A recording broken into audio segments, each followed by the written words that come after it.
about what, Don, 2 years now, something along that line? Just over a year. Just over a year. I know Don has often mentioned that he never really thought that he would find a church in which he was comfortable saying that he was an atheist without the fear of being thrown out by the scruff of his neck and the seat of his pants. Well, here under this little green roof, we have our 7 principles, and one of them is a free and responsible search for truth and meaning. And as we journey along on life's path, our views change from atheism to agnosticism to something else or not, and that's okay. So Don is going to talk with us and do a critique this morning on atheism. Don.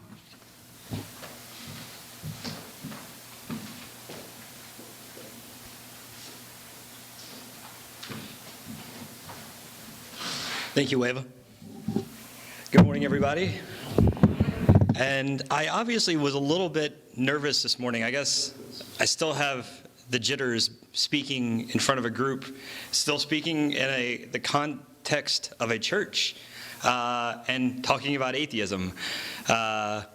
There's a lot of people that I've tried to create, or I've had the idea to create a Christian atheist unification. And when I brought that idea to my mother, she thought it was a great idea, but she asked me, why don't you just not call yourself an atheist? As if that would fix it all. My wife has run into the same issues, that they had no problem with her philosophy and her concept and the things that she was discussing, but it was the term, atheism, that pushed that if you just change your name, I like everything about you. And so we joked last night, and it's like, Lisa, I love you. I love everything about you. But if you change your name to Stephanie, I would be a lot happier with you. And that sounds ridiculous, but that's a lot of the thing that you get about being an atheist. What they don't tell you is you get kind of pushed into a box of atheism when you start to question. The more questions you have, the further away they push you. You're asking too many questions. And so you get into this cold, empty place. It's called atheism. It's a banner term. It's a transitional term if you stop to think about it. And a lot of what we know of as atheism is just a reaction to Christianity. And that is a big issue I have with the concept of atheism. Richard Dawkins is known for attacking Christianity. He uses quotes from other religions to defend against Christianity. It's not the concept of God. It's not whether or not a God exists. It's the Christian God is causing a lot of problems. So here you have these terrible perceptions of somebody who's just interested in questioning. My mother raised me to ask a lot of questions. It started with my infatuation with dinosaurs. And Christianity just doesn't have a lot of answers in regards to dinosaurs. My favorite defense is that the bones of dinosaurs were put there to test our faith. Dinosaurs never existed, but the bones are there just to keep you guessing. Which is absurd.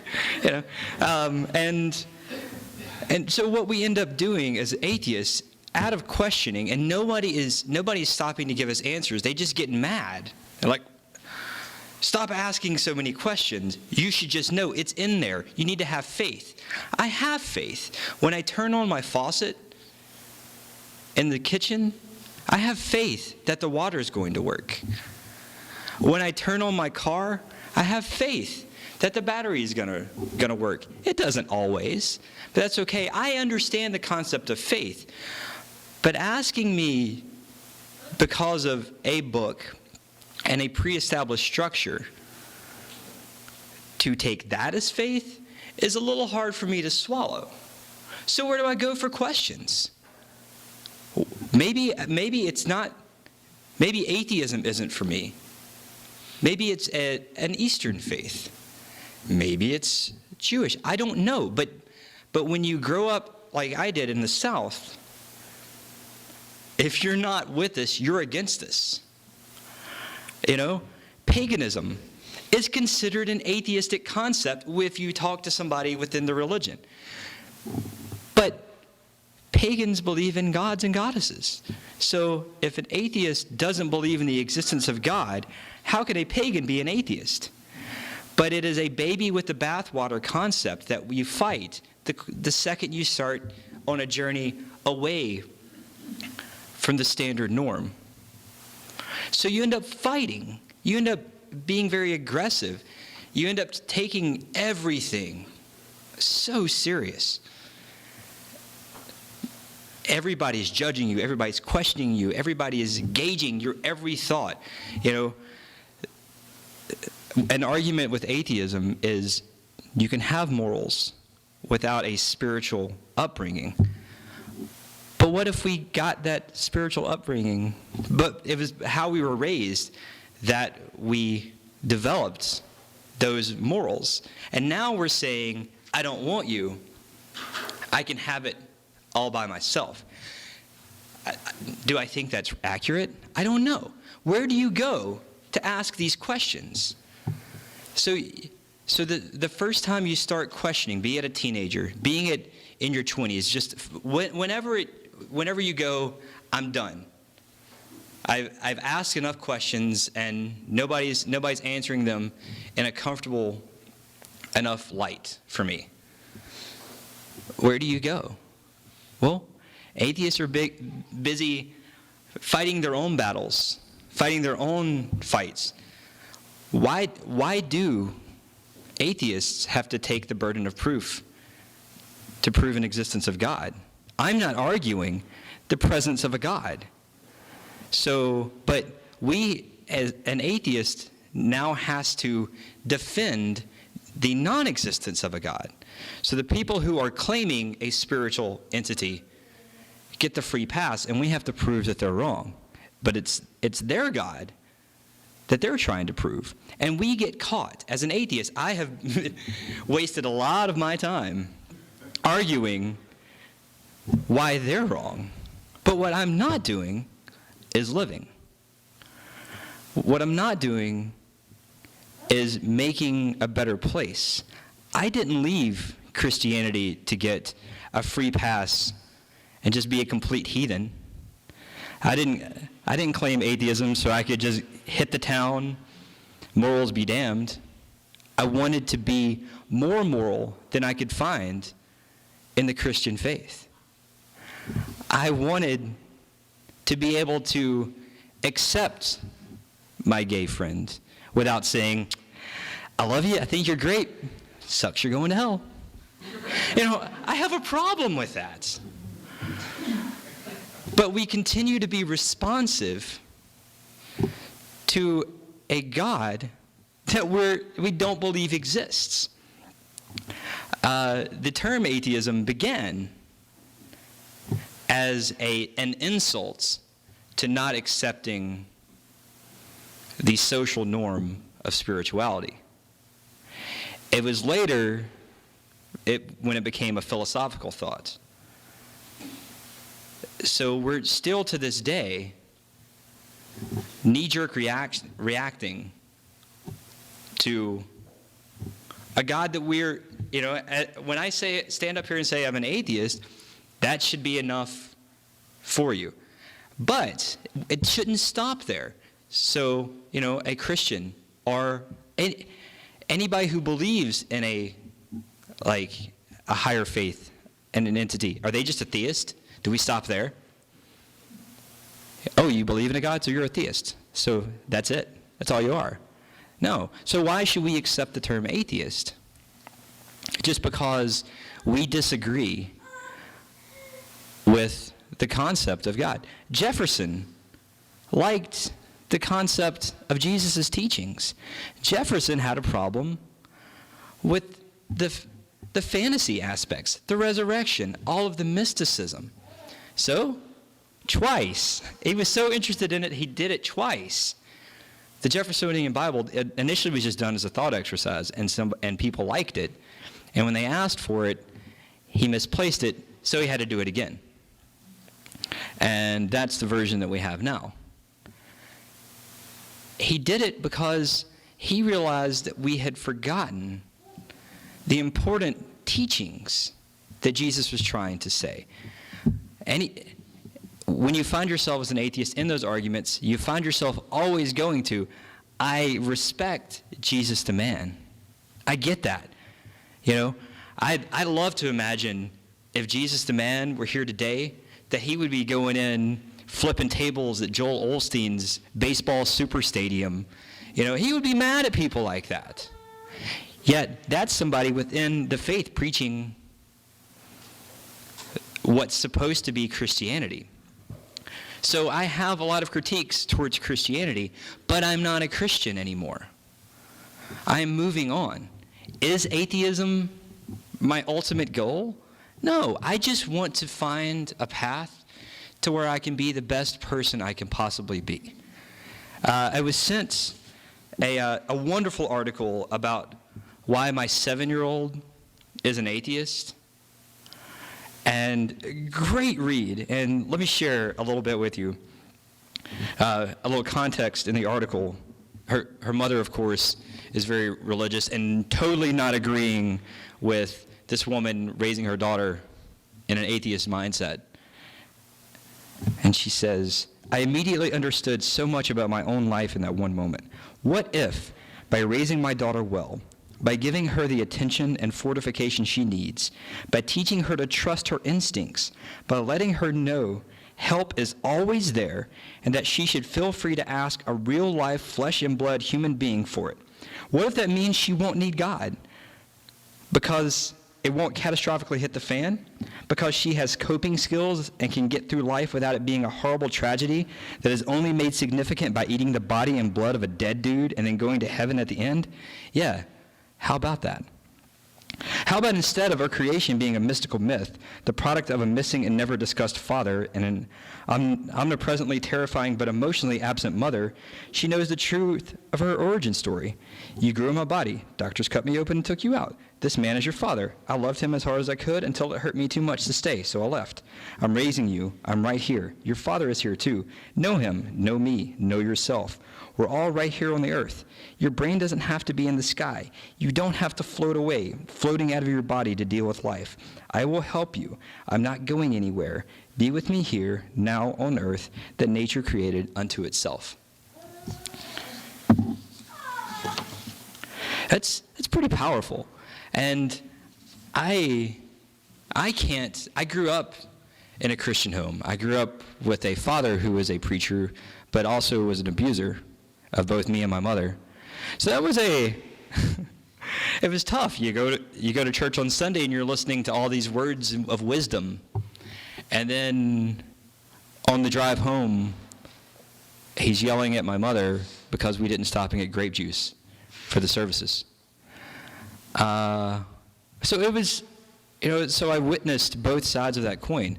My mother's father was also a preacher, but this was a man that would take a complete stranger and bring him home, feed him, read the Bible for 30 minutes, and then send him on their way. I totally respect that. He was living and trying to make the world a better place. I have no problem with that. I have no problem with whatever path it takes, as long as it helps you be a better person.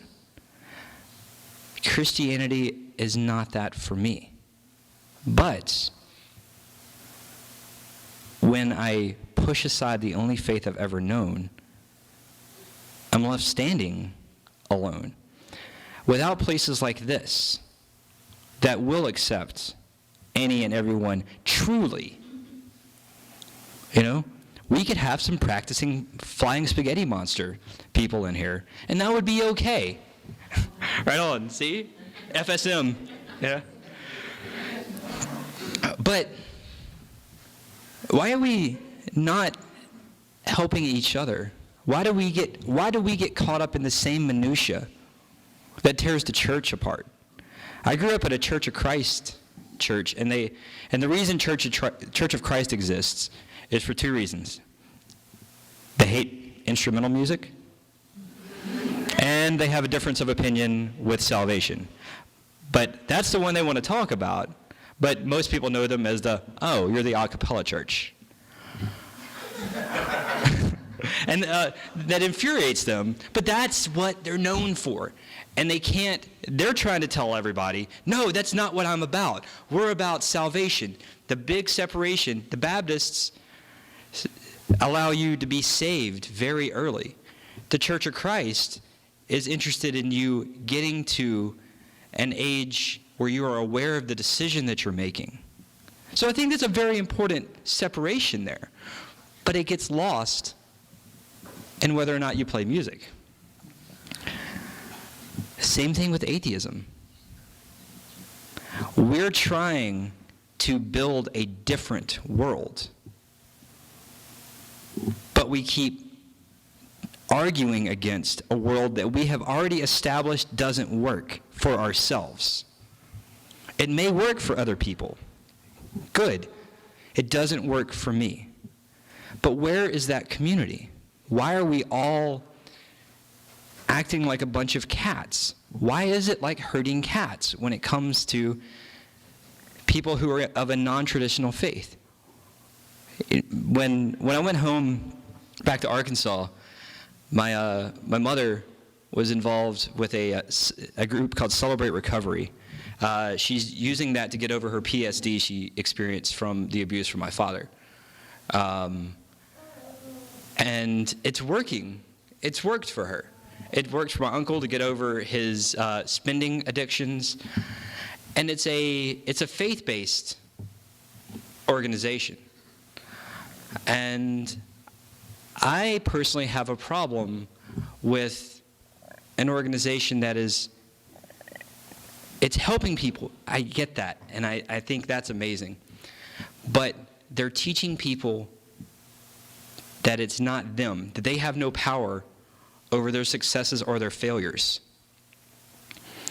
And give it all to God. God will fix it. But I stood in this room with all these people who were genuinely feeling better. And I was okay with that. My mother asked me to play a song with her as part of her talk. And it was a Christian song called Redeemed. I am redeemed, you set me free, and I shake all these heavy chains, wipe away every stain. Now I'm not who I used to be, I am redeemed. That was an important song for her. And after we played it, she told me she was completely prepared for me to tell her I couldn't play with her because of my beliefs. And I laughed and I said, Mom, that's one of the great things about atheists. I can play and listen to whatever I want. You know, I'm sure quite a few of you have been graced with the band Ghost. It's a very secular.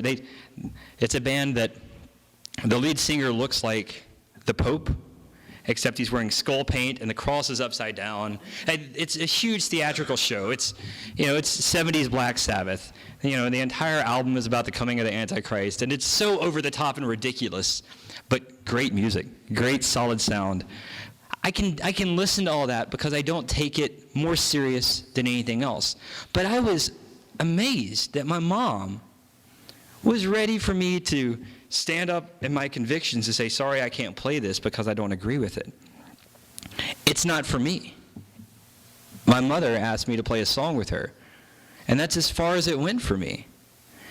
But she, and her understanding of being an atheist, thinks that it's somebody who's standing up constantly arguing and telling the church how wrong they are. A Gallup poll done in July of this past year asked the question, between now and the 2012 political conventions, there will be discussions about the qualifications of presidential candidates, their education, age, religion, race, and so on. If your party nominated a generally well-qualified person for president who happened to be Black, a woman, Catholic, Hispanic, Jewish, Mormon, gay or lesbian, Muslim, or an atheist, would you vote for that person? 96% said yes to black, 95 to a woman, 94 to Catholic, 92 to Hispanic, 91 to Jewish, 80 to Mormon, 68 to gay or lesbian, 58 to Muslim, and 54 to atheist. Why?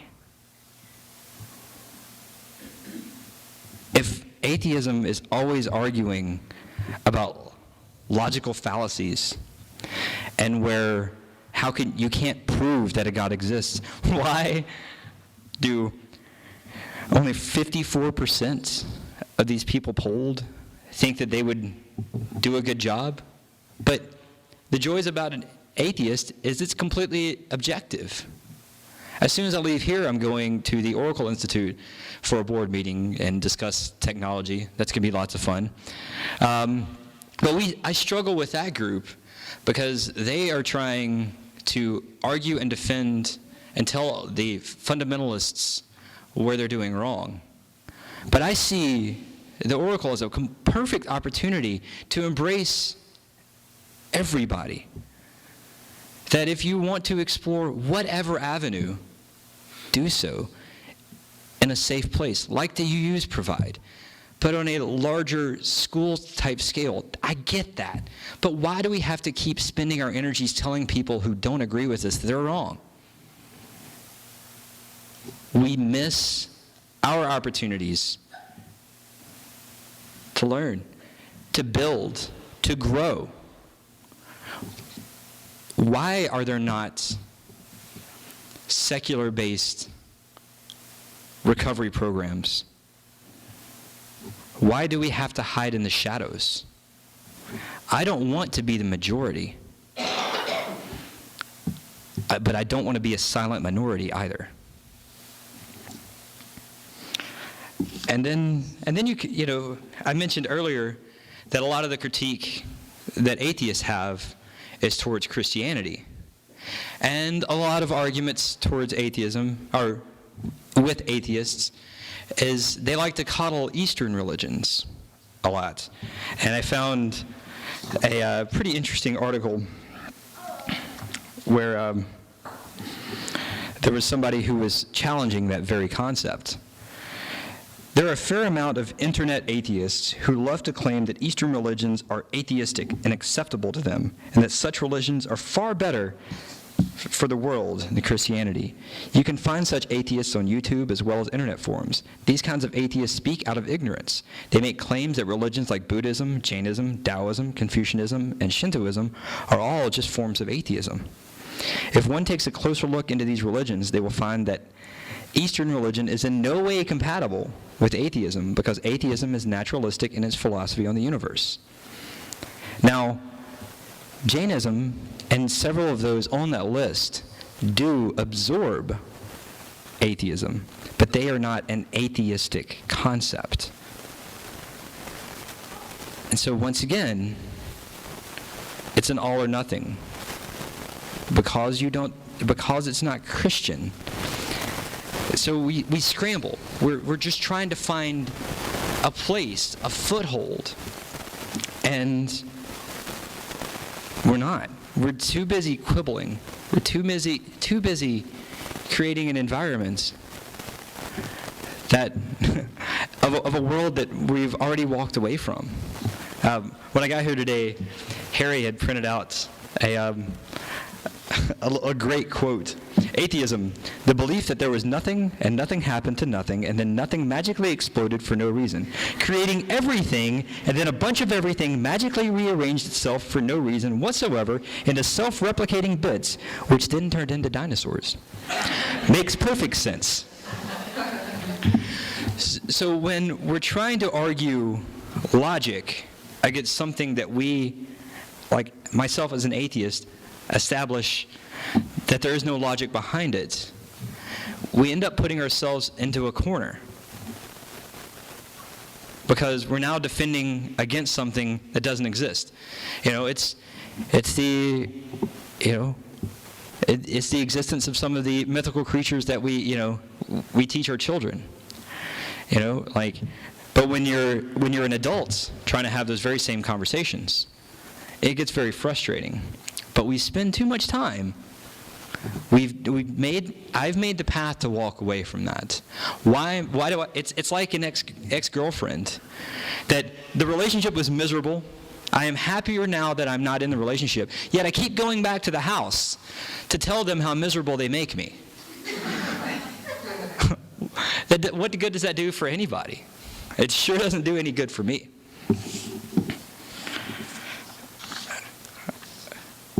It wouldn't be a talk if I didn't use some bad religion quotes. So I will leave you with some bad religion and then some Hitch. If I can find a top page. Oh, here it is.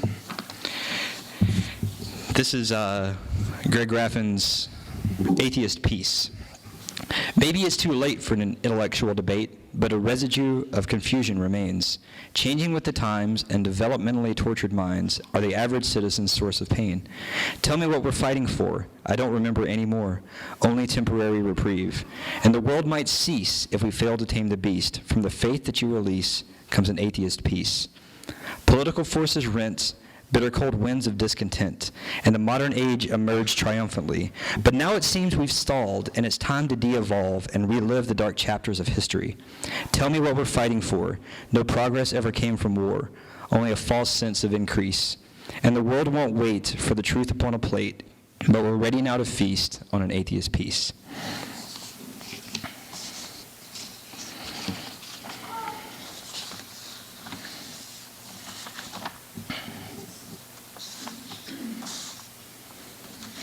All right.